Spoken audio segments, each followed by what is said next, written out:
요즘에 네. 코로나가 풀리면서 코로나 때 직장인들이 많은 상권 그리고 대학생들이 많이 가는 상권이 완전 박살이 났잖아요. 맞아요. 아무도 회식을 안 하니까. 그렇죠. 최근에 풀리면서 좀 상권이 활성화 뛰고 있다 이런 네. 기사를 좀 봤는데 여의도도 그런가요?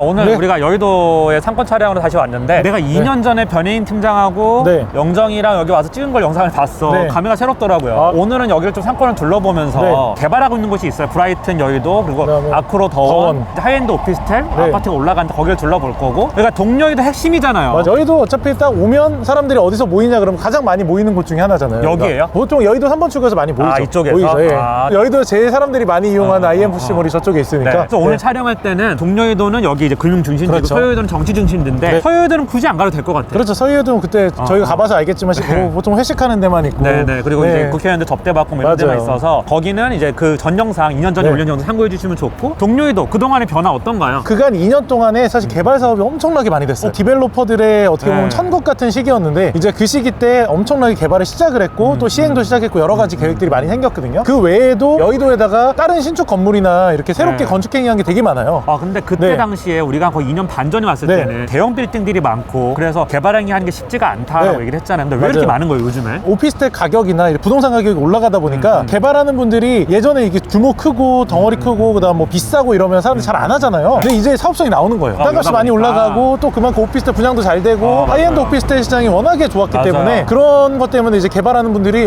이 정도는 할만한데 사실 막 거의 그렇거든요. 이게 개발 같은 경우가 워낙에 리스크가 큰 거라서 지인들 중에서는 개발하는데 한 달에 이자가 뭐 20억씩 뭐 이렇게 내는 1년에 분들 200억 정도. 네, 1년에 2, 300억씩 내는 분들도 있잖아요. 그런 걸 하다 보면 엄청난 리스크인데 그런 분들이 보통 계약금만 듣고 하거든요. 사실 계약금에다가 이자에다가 막 나가는 돈 하면 막 난리가 난단 말이에요. 근데 그런 상황에서도 개발한다라는 거는 그만큼 메리트가 있으니까 했던 건데 여기가 어떻게 보면 여의도의 하이엔드 오피스텔 시장 자체가 이제 여의도를 변화를 시키고 있는 그런 상황이라고 볼 수 있죠. 여기 3번 출구예요. 네. 3번 출구에서 나와서 요렇게 돌고 오른쪽으로 가면 저기 아크로 더원 현장이 있거든요. 거기 저 앞에 가려고요. 가서 한번 네. 찍어보죠. 이쪽 IFC몰 쪽으로 가다 보면 저기 바로 앞에 보이는 저 현장이 더원이에요. 저 현장이 더원이고 더 현대 서울도 있고 네, 맞아요. 건너편엔 콘레드 호텔이 있고 네, 너무 또 좋죠. 그 건너편에는 여의도 그 한강공원 네, 쪽이 한강공원도 있잖아요. 있죠. 네. 위치가 되게 좋은 것 같아요. 여의도 여기 5호선 지나가고 네. 9호선 지나가고 네. GTX B 지나가고 그렇죠. 진짜 교통은 대박이다 여기. 너무 좋죠. 그래서 네. 여기도 사실 더원이 492세대 492세대 네, 맞아요. 브라이튼 같은 경우는 중소형이 많은데 여기는 대형도 있어요. 오피스텔인데 맞아요. 전용 막 40평대까지 나오니까 요즘 트렌드에 맞춰서 2026년 준공이니까 트렌드에 맞춰가지고 설계를 짠 그런 오피스텔이라고 볼 수 있고 하이엔드 오피스텔이 트렌드로 자리 잡으면서 엄청 대형 커졌죠. 오피스텔들이 많이 생겼잖아요. 네, 엄청 그 시초가 원래는 분티크 모나코였고 아, 그 다음에 이제 PM 폴로스 같은 게 맞아요. 있잖아요. 네. 근데 요즘에 하이엔드 오피스텔들은 되게 잘 짓더라고. 최근에 오피스텔들 보면 진짜 호텔 같기도 하고 그리고 그렇죠. 그냥 하이엔드 오피스텔인데 조식도 돼요. 그리고 뭐 헬스장, 골프장 있어요. 강남에서? 네, 깜짝 놀랐어요. 아. 제가 그거 보면서 여기 살만하다. 근데 단점이 하나 있어. 비싸.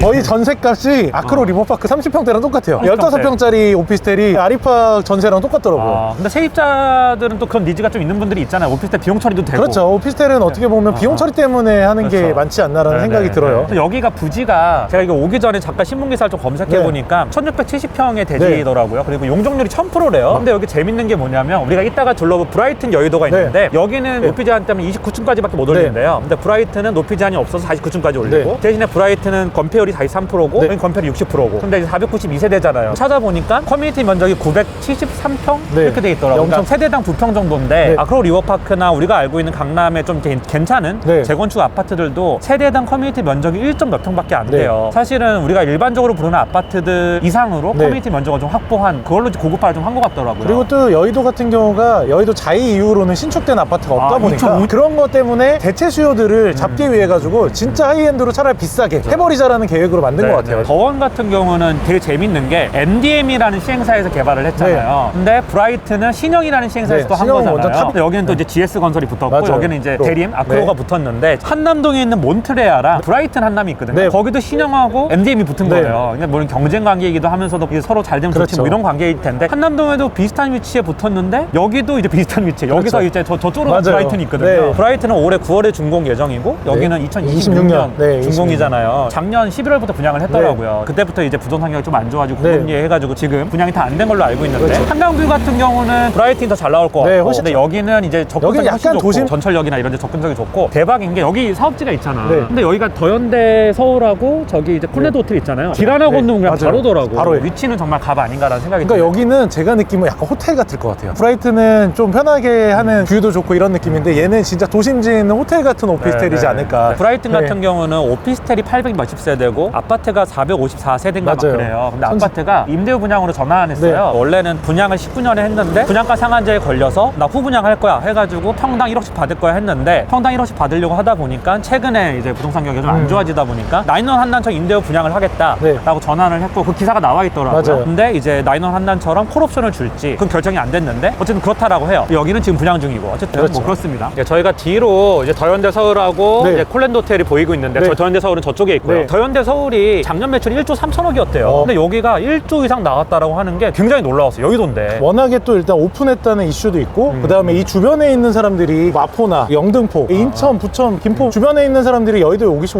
그때 영정이가 네. 했던 예측이 좀 맞았던 게 네. 더현대 서울이 그때는 오픈 전이었어. 맞아. 2년 반 전에 우리가 와서 뭐라 그랬냐면 영정이가 영등포 타임스퀘어도 있고 그 네. 주변에 그런 어떤 몰 같은 데가 많은데 더현대 서울이 생기면 그 수요를 빨아들일 거다. 진짜로 그렇게 됐어요. 네 맞아요. 여기가 매출이 엄청 많이 나오는데 이쪽이 떨어졌는지는 모르겠지만 어쨌든 여기 매출이 뭐 전국 맞아요. 2등인가 3등인가 그렇더라고요. 네. 어마어마하더라고요. 오히려 진짜 좋은 게 있는데 그 옆에 더 좋은 게 생기면 아, 네. 그런 약간 효과가 되는 그렇죠, 것 같아요. 그렇죠. 그리고 여긴 또 이제 IFC, 콜레드, 현대 여기가 지하로 연결돼 있기 때문에 지하 도시와 이 지상 도시 여기의 규모가 몇 여기 명 있을 앞에도 거예요. 보면 여기 IFC 몰이라고 네. 써져 있어요. 여기 우리 앞에 여기 그렇죠. 뒤에가 여기 지하가 더현대고 지금- 이 바로 건너편이 저 아까 말한 여의도 더원 네, 신축공사 현장이고 여기서 길하나도 여기 보면 아주 짧은 신호등 요거 하나만 건너면 바로 여기 지하도로로 맞아요. 건너갈 수가 있거든요. 굉장히 이게 연결이 좀 잘 돼 있어요. 네. 비 오는 날도 지하로 다 생활할 맞아요. 수 있게끔 이런 식으로 좀 이렇게 돼 있는 것 같고 여기 보면 IFC는 요즘 어때요? 그때는 뭐 IFC 임대료가 그렇게 뭐 상승 탄력을 받지 못한다라고 얘기를 했던 것 같아요. 오피스 시장 자체가 여의도가 그렇게 좋진 않아요. 시장 강남 자체는? 지역에 비해서 공실률이나 이런 것도 좀 더 생겨가지고 여의도가 오피스 시장이 그렇게 좋진 않은데 그래도 여기가 대장주니까 요즘에 약간 오피스 트렌드가 그게 뭐냐면 오히려 진짜 좋은 오피스에 비싼 걸로 들어가고 싶어요. 그래서 오히려 IFC 같은 경우도 그런 느낌 때문에 우리 골라서 봤거든요. 그런 뭔가 상징이 되는 오피스들은 약간 그런 거기 때문에 너무 걱정해줄 정도의 오피스 상황은 아닌 것 같아요. 아니 뭘 걱정을 네. 해 이게 큰 건물을. 근데 기타 이제 다른 여의도가 구건물들이 많잖아요. 7, 80년대에 형성된 네, 도시다 네. 보니까 낡은 오피스들이 되게 많은데 이런 데의 공실률들이 조금 더 심각하다고 하더라고요. 아, 동여의도랑 서여의도가 있는데 저희가 네. 지금 동여의도 한복판에 네. 있거든요. 서여의도는 여전히 안 좋죠. 사실 뭐 이렇게 호재라고 해가지고 드러날 건 별로 없으니까. 근데 재밌는 게 이제 오세훈 서울시장이 최근에 이제 부동산 경기도 하락하고 있고 2008년에 원래 오세훈 서울시장이 한강 르네상스 이야기를 했잖아요. 맞아요. 그러다가 시장에서 물러나게 되고 박원순 서울시장이 이제 하게 되면서 여의도 용산 통합개발 얘기를 하다가 네. 그때 이제 부동산 경기가 너무 뜨거우니까 다 철회를 했잖아요. 맞아요. 최근에 부동산 시장이 다운으로 들어가고 있으니까 네. 다시 또 이제 여의도 통합개발 얘기가 나오고 네. 있고 용적률 풀어주겠다 이런 네. 얘기 많이 나오고 있잖아요. 여의도 공원 쪽이 이쪽이잖아요. 네. 저기에 뭐 제2 세종문화회관이 생긴다 그러던데? 그럼 뭐 사실 여기 여의도 또 다른 또 중심구로 하나 또 네. 만들려고 하시는. 그럼 나 궁금한 네. 게 여의도는 용적률 제한을 풀어주지 않는 네. 이상 일단은 첫 번째로 주거 지역의 아파트들 시범 아파트라든가 네. 3부 아파트 시범 아파트가 1971년인가 맞아요. 시작했더라고. 네. 50년이 넘었어. 아직도 재건축이 안 되고 있는데 용적률이 180% 200% 네. 좀 안 될 거예요. 맞아요. 그리고 나머지 아파트들은 이미 용적률 200%가 너무 네. 사업성이 없다. 풀어줘야 된다고 하는데 마침 요즘에 부동산 경기가 안 좋으니까 네. 여의도 일대를 전반적으로 한강변을 중심으로 개발을 네. 하겠다 해가지고 용적률 제한을 풀어주겠다라고 얘기를 하고 있어요. 최근에 이제 일본 부동산에 관련된 강의를 아. 좀 들었거든요. 거기서 이제 얘기가 많이 나왔던 얘기인데 부동산 경기가 우리나라도 어떻게 보면 일본의 한 20년 정도 전에 모습으로 저희가 이제 형성이 되고 있잖아요. 네, 우리나라 인구가 줄면서 거의 10년으로 줄었대요. 그래서 일본의 10년 전 모습이 우리나라의 지금 모습이다. 이런 얘기들을 많이 했었는데 근데 일본에서 지난 10년 동안 제일 개발 많이 했던 데가 어떤 지역인지 아세요? 어느 지역이에요? 바로 도심이에요. 예. 도심 재생화. 네. 그래서 어떻게 보면 오세훈 시장이 하려고 했던 여러 가지 정책들이나 네, 네. 근데 앞으로 우리나라 정부에서 나가는 부동산 정책 자체가 도심 재생화로 갈 거예요. 그러면 우리가 서울에서 권역을 보면 강남이 그렇죠. 있고 종로 도심이 있고 그렇죠. 여의도가 있고 또 이제 서북 쪽으로 가면 마포랑 공덕 네. 쪽이 있는데 이걸 중심으로 개발할 가능성이 높다라고 그렇죠. 하는 이 거예요. 도심을 오히려 개발하는 게 사업성도 나오고 메리트도 생기지 다른 지역은 우리 개발하기 어렵거든요. 맞아요. 지금 오세훈 네. 서울시장이 하는 이야기, 그러니까 서울시장이 한 얘기 아니고 서울시에서 하는 이야기를 네. 들어보면 여의도 같은 경우는 홍콩처럼 네. 아시아 금융 허브로 만들겠다라고 네. 하는 뭐 그런 이야기들 많이 하고 있고 그걸 위해서 용적률을 어떻게 풀어주고 상업지를 네. 어떻게 바꾸고 이런 것들을 계획을 막 짜고 있다 그러더라고요. 네. 아직 구체적인 계획 하나 안 나왔는데 그것 때문에 요즘에 시범 아파트랑 이제 3부 아파트도 네. 되게 들썩이고 있고 아까 영정이가 얘기한 대로 네. 거의 20년 가까이 신축이 안 나오다 보니까 이런 하이엔드 오피스텔이 그렇죠. 들어와도 뭔가 사업성이 있는 것처럼 네. 들어오는 거잖아요. 그런 부분들이 투자 포인트 좀 우리가 좀 봐야 될 네. 포인트가 아닌가 싶어요. 그래서 제가 여기서 또 하나 언급하고 싶은 게 제가 여기 오기 전에 물어봤어요. 여의도에 전업 투자하는 친구한테 물어봤어. 여의도 같은 경우는 너희들이 전업 투자하는 애 중에서 몇십억 번 친구들도 있고 네. 정말 천억 단위로 번 애들도 네. 있고 부의 격차가 굉장히 많이 엄청 나는데 크죠. 몇백억씩 번 그런 전업 투자자들이 네. 여의도에 거주를 하냐? 근데 거의 거주를 안 한대. 그리고 몇백억 단위는 아니고 한 몇십억 단위로 번 친구들은 여의도에 거주하는 사람들이 많다. 경향적으로 그렇다는 네. 다 그렇다는 건 아니고, 근데 정말 크게 버신 분들은 여의도 거주하는 분들도 있지만 가장 큰 문제가 신축이 없다. 그리고 정말 뭐 1000억 단위, 500억 단위로 번 부자들이 거주할 만한 아파트나 오피스텔이 없다는 거예요. 네. 그래가지고 이제 이런 하이엔드 수요가 좀 먹히긴 할 것 같아요. 여의도 안에서는. 맞아요. 여의도에 고급 오피스텔 생긴다고 할 때 오히려 강남보다도 여기가 더 잘 될 것 같다는 생각이 들었어요. 금융권의 부자들이 네, 많거든요. 맞아요. 전업 네. 투자자들이 그냥 개인 투자자로 쓰는 게 아니라 자기 네. 사무실처럼 이런 하이엔드 맞아요. 오피스텔 쓰더라고요. 직원 한 두세 명 맞아요. 또는 뭐 같이 투자하는 친구들 한 세네 명이 모여서 렌트비를 같이 내면서 사업자 내가지고 비용 처리하면서 그렇게 쓰더라고요. 사실 이게 거의 희소성이 네. 엄청나잖아요. 강남은 너무 많아. 근데 여기는 진짜 희소성이 몇 개 없으니까 맞아요. 말씀하신 것처럼 그런 분들이 이제 여기 와가지고 맞아요. 하기가 너무 좋죠. 아, 이게 여기가 페어몬트. 그거구나. 와. 이게 더 브라이튼. 네, 맞아요. 여기 브라이튼이. 와, 멋있다. 멋있다.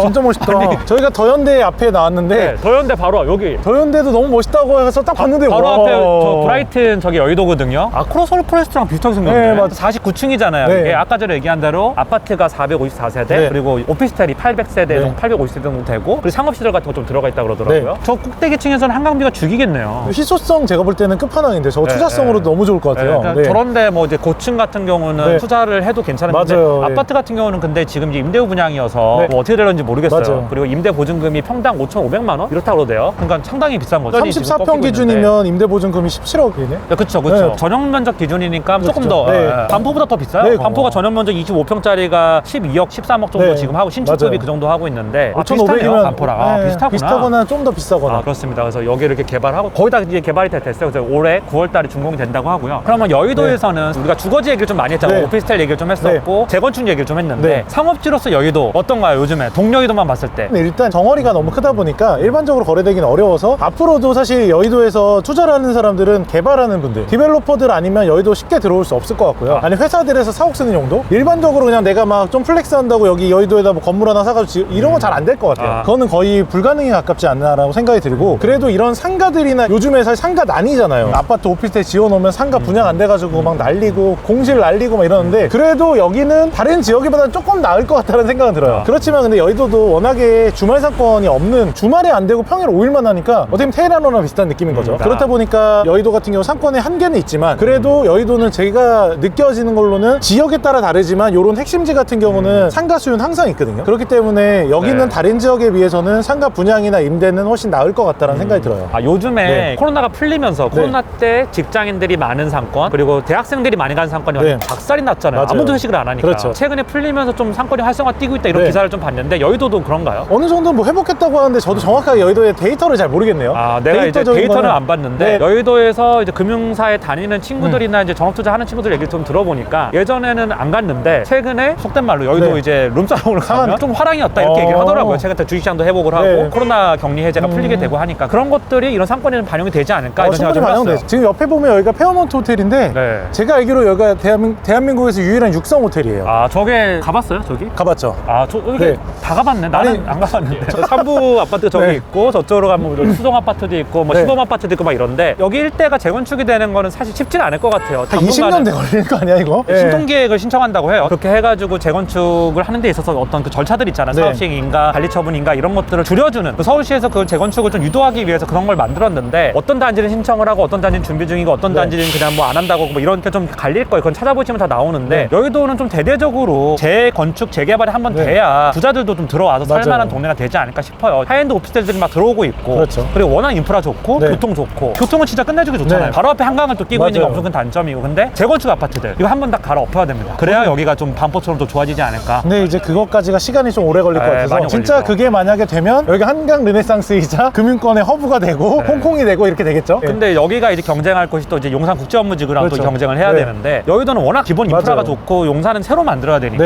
네. 여기다가 조금 더 집중적으로 투자를 하지 않을까 싶어요. 그렇죠. 어쨌든 오늘 여의도를 영정이랑 둘러봤는데 영정이가 이제 상권, 네. 상업지로서 맞아요. 상권 한번 정리를 좀 해주세요. 네, 동여의도 같은 경우는 사실 이런 대형 건물들이 많다 보니까 우리가 투자할 수 있는 건 어떻게 보면 상가들밖에 없어요. 그래도 이런 상가들 자체가 다른 지역에 비해서는 환급성도 좋고 사실 비싸긴 해요. 비싸긴 하지만 사실 이제부터는 투자를 할 때는 사실 비싼 데 들어가야 되거든요. 그런 걸 감안했을 때 여의도도 그런 투자성이나 상권적으로 되게 재밌는 동네이지 않을까라는 생각도 들고, 그리고 이제 물론 대형이기 때문에 대형 몰들에 많이 이제 상권들이 모여 있어서 뭐 상권이라고 하면 사실 대부분 몰 상권이라고 볼 수 있겠지만 어떻게 보면 삼성역에 보면 현대에서 지금 짓고 있는 거기 같은 경우도 주변에 어떻게 보면 상권의 그런 호재라고 생각을 하고 사람들이 투자를 많이 하고, 거고, 그 상권도 제가 생각할 때는 네. 처음에는 그 몰에 다 집중될 거라고 네. 대부분 사람들이 생각을 하는데, 오히려 몰 주변에 있는 다른 건물들, 작은 건물들, 이런 건물들도 어떻게 보면 회식이나 몰에서 할 수 없는 어떻게 보면 상업시설들 있잖아요. 이런 것들을 만들어지면서 거기도 충분히 혜택을 볼 수 있을 거라고 생각하거든요. 여기도 이제 브라이튼이나 아크로에서 지어지는 오피스텔들이 생기면서 여의도에서 뭔가 특별한 호재가 없었기 때문에 상권이 더 성장한 건 네. 없었는데, 이제 이런 게 어떻게 보면 상주 인구를 만들면서 좀 상권의 호재를 많이 만들지 않을까라고 네. 생각이 듭니다. 저도 영정이랑 같은 생각이고 네. 영정이랑 동여의도 촬영을 오늘 또 재밌게